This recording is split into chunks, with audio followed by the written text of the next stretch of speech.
And now it's time to say a very good afternoon to Andrew Allison. Andrew, how are you doing? I'm very well, Mike. You? Yeah, very well indeed. Slightly puzzled, really, by the sort of mixed messages that we're seeing and the mixed messages that we're getting all the time. You know, first of all, we get told that definitely it's all going to happen on July the 19th. Then we get sort of leaked stories saying vaccine passports might be a thing. Other ministers in the past have said they won't be a thing. We see Patrick Vallance at Wimbledon at the weekend, despite the fact that Chris Whitty says if you're in a crowded place, you should wear a mask. Nobody's wearing one. And I've had people saying to me, yeah, but it's an outdoor event. No, the point is they made it very clear when they first made the pronouncement about masks. Yes, take them off, but we would recommend that you keep wearing them in certain situations. And surely Wimbledon Centre Court would be one of them. Yeah, you would have thought so, wouldn't you? Yeah. But it's one rule for them and one rule for the rest of us. And we saw that at the G7 summit, didn't Yes. we, in Cornwall? Well, not just to that, all... but we can now add Wimbledon to that. You can add the football to it as well. I mean, it's a nonsense, isn't it? Yeah, it is. This has always been my biggest fear, Mike. That Freedom Day would not be Freedom Day.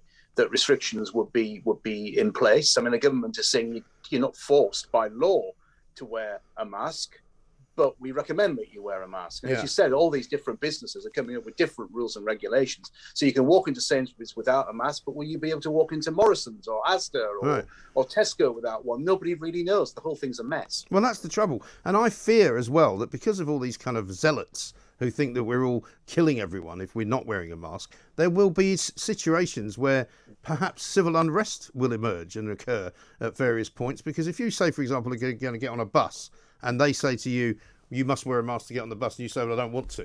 I mean, can they stop you getting on the bus just because they've made a recommendation? It's not a law.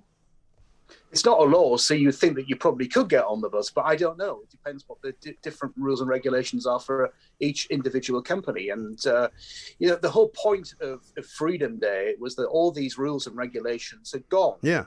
That we're free to live our lives again. That's the whole point of the vaccination program. I mean, we were told right at the end of last year, just before Christmas, just bear with us. All we need to do is to jab the elderly and those who are most clinically vulnerable, and things will be good. And it's been delay after delay. The reopening has been at a snail's pace, and those scientists who come on various radio stations and television channels saying that we're rushing this, it's all too quick. Well, Boris announced this roadmap back in February, 5 months ago.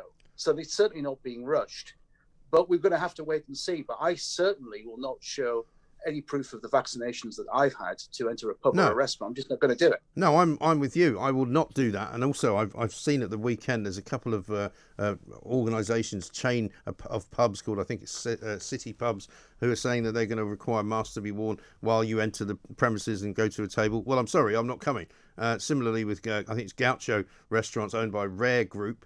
They're saying they're going to keep those rules in place. I'm not going there either. But it's stupid, though, Mike, isn't it? It's as if COVID knows when you're sitting down and when you're standing up. You know, we had a holiday in South Devon at the end of May, beginning of June, and we were in this pub in Dartmouth. Well, outside the pub, we were sitting outside, and a group of 6 people wanted a table. One of them wasn't wearing a mask. A member of staff shouted across at this particular man and said, "Wear your mask." He did. He wore it for 10 seconds. He walked past 2 tables and then sat down, and then took his mask off. And then took it off, yeah.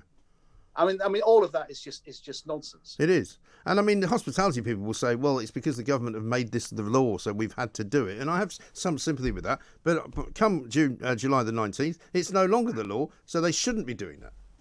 Precisely. Yes, I had a lot of sympathy for, because all the stuff we're doing was obeying the law and not trying to get in trouble. Fine, I understand that. But from the 19th of July, that is it. We do not have to wear face coverings. So pubs should not be insisting on it. In fact, you'd like to think that they want to get as many people inside their premises as possible. Well, you would like to think so. I mean, all sensible people that I know that run restaurants and bars are doing exactly that. But I don't understand why you wouldn't do it. Because we've been hearing for the best part of the last year that hospitality, although it's been open at times, hasn't been able to make enough money to go into profit because of the social distancing, because of the Perspex glass and all of that. And you would think they'd jump at the chance. Yeah, you would, wouldn't you? I mean, I mentioned on your show quite a few months ago a lovely French restaurant that my wife and I visited in Beverley. It was on the 4th of November last year before the lockdown came. That restaurant has never opened. Right. I mean, they couldn't open legally really until May anyway. but that restaurant has never opened. Another casualty of all of this. And I just fear that the more restrictions that you put in place, especially as people have changed their habits, people are now used to eating more at home, cooking for themselves, getting a few beers or bottles of wine from the supermarket. They've got used to not going out. The more restrictions that you put in place, the more barriers that are there, then surely that means there's going to be fewer people going into your business. And I do fear more lockdowns, more restrictions by the time we get into the autumn. Yes, I think that could well be. I mean, the only reason, though, for doing any more lockdowns is for the government to take that view, because I'm hopeful and I'm encouraged to see that in the briefing yesterday, even old Chris Whitty was showing us a graph which showed a very low number of people in hospital, around about 2,000 compared to 34,000 back in January. And despite the fact that the number of infections is up to sort of 30,000 a day, it's not really having any effect on hospital admission. And that is a key thing, it seems to me. Well, that is the key thing. And I saw a story in my local newspaper last week that said that it was the first death from COVID for about 2 months. There's nobody on ventilation. There's hardly anybody in hospital. Yes. Very few people. So the vaccines are doing their job. Now, that was the whole point of it. That was the deal that the government made with the British people months and months ago. They said, get the vaccine, as many people who can get the vaccine as possible. And then once that happens, we will be safe to have freedom, to lead our lives again. And for the government to then say, well, you don't have to wear masks, but you should wear masks. Oh, it's perfectly possible for businesses to say, well, we want proof of whether you've been vaccinated or not, or had a negative lateral flow test. I mean, the government is just breaking its deal with the British people. Well, that's the thing. And at the same time, they're opening up nightclubs. And I'm kind of going, really? Okay, I get that. And I'm glad they're opening up nightclubs. And I'm sure that many nightclub owners will be very glad as well. But I've seen at least one story today of a nightclub chain who are saying, we're not going to let people come in under any kind of regulations whatsoever. We're not going to ask for vaccine passports. So the whole picture is going to be very mixed, I think. Well, the last time I went into a nightclub, which I have to admit was quite a long time ago,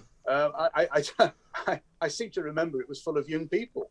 Well, that's right. I mean, I don't tend to frequent nightclubs unless I happen to know the owner of them, in which case I get invited and I go. But basically, yeah, you're right. Most young people are not going to be vaccinated. So how's that going to? I mean, if they had vaccine passports to enter nightclubs, nobody would have one anyway. Well, they wouldn't. They'd have to go by these lateral flow tests, which have been proved to be unreliable at best, haven't they? But what's I mean, Wimbledon is a joke. I'm told that people who had to be tested before you go to Wimbledon do this lateral flow test, which basically allows you to not bother taking the test if you don't want to. All you got to do is put down the batch number and whether it was negative or not. So if you have a positive test, you don't even have to tell them. Nobody actually knows if it's positive. So the whole point of it is ridiculous.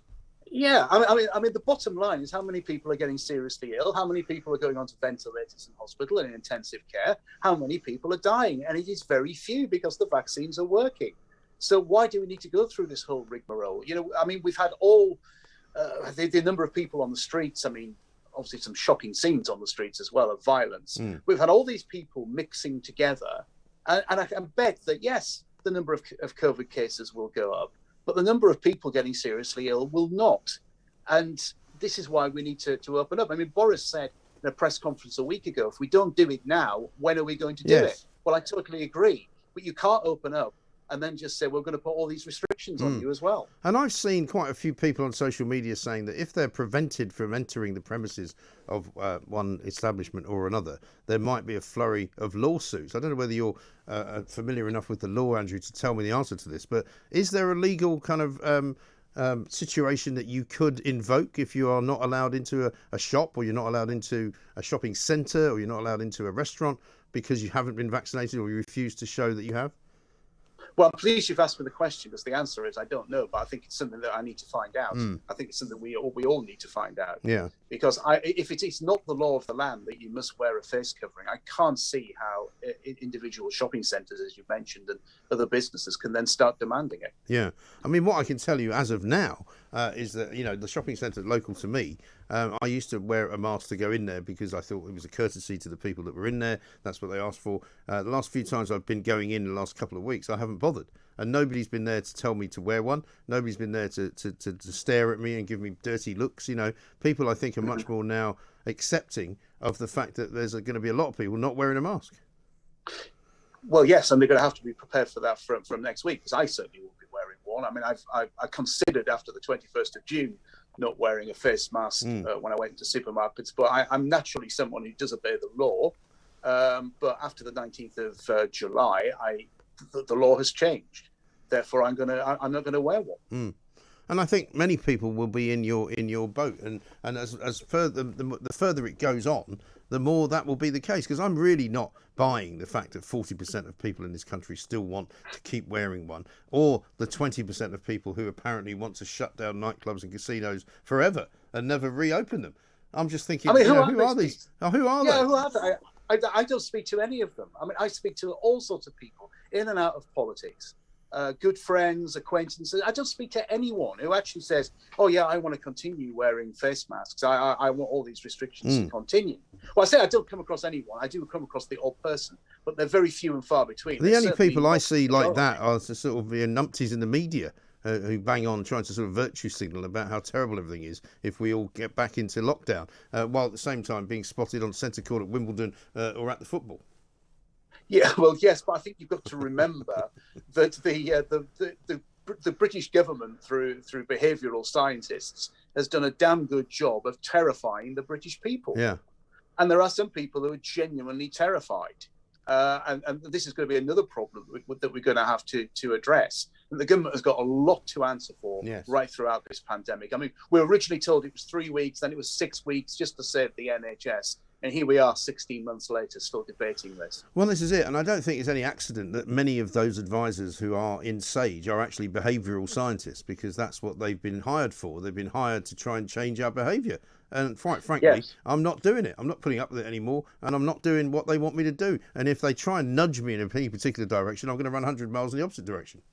Yeah, I mean, they don't get people like Professor Carol Sikora on SAGE, do they? No. Who could then say, well, all these lockdowns and restricting access to the NHS is probably going to cause thousands of more deaths through cancer. They don't seem to be interested in people like that. And they're the people they should have been listening to. Exactly right. Well, Andrew, listen, we'll keep fighting the good fight. We'll keep an eye on them, and we'll make sure that they don't try and get away with anything that we won't let them get away with. I appreciate your time.